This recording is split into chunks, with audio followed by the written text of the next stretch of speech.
TET paper फुटी प्रकरणात धक्कादायक खुलासे समोर आले। सेट परीक्षेचा पेपर फोडण्याचंही आरोपींचं लक्ष होतं। मुख्य आरोपी विजेंद्र गुप्ताच्या चौकशीत धक्कादायक खुलासे हाती लागलेत। देशभरातील मुद्रणालयातील कर्मचाऱ्यांना हाताशी धरून प्रश्नपत्रिका फोडण्याचे प्रकार आहेत। ऑनलाईन पद्धतीने परीक्षा केंद्रांवर नियंत्रण मिळवून उमेदवारांना उत्तरं पुरवण्याचाही प्रयत्न केला जात असल्याचा आरोप करण्यात आलाय।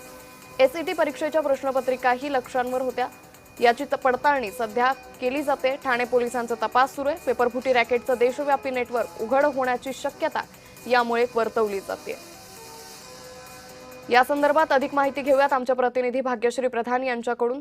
भाग्यश्री, आता टीईटी पेपरफुटी प्रकरणी आणखी मोठी माहिती समोर येते। पेपरफुटी रॅकेटचं देशव्यापी नेटवर्क उघड होण्याची शक्यता आहे। तपास कशा पद्धतीने सुरू आहे?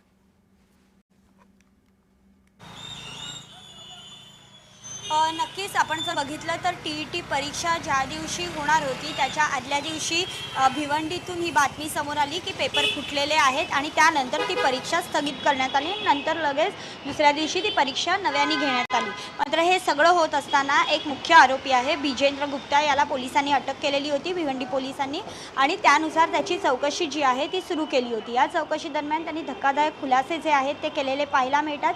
तो असं म्हणतोय की टीईटीच परीक्षा नव्हे तर सेट परीक्षेत देखील आमचं लक्ष होतं, तिथे देखील आम्ही पेपरफुटी करणार होतो आणि विशेषतः पोलिसांच्या म्हणण्यानुसार किंवा पोलीस ज्या पद्धतीने त्याची चौकशी करतात त्या चौकशी अंती एक लक्ष जे आहे ते समोर येत आहे, ते म्हणजे जे छापील यंत्रणा आहे जिथे ही पेपर सगळे छापले जातात तिथूनच पेपरफुटी जी आहे ती मोठ्या प्रमाणात होत असल्याचं समोर आलेलं पाहायला मिळतंय। विशेषतः ऑनलाईन पद्धतीने सुद्धा उत्तरं कशा पद्धतीने हॅक करायची या संदर्भात देखील या सगळ्यांनी एक मोठं प्लॅनिंग केलेलं होतं।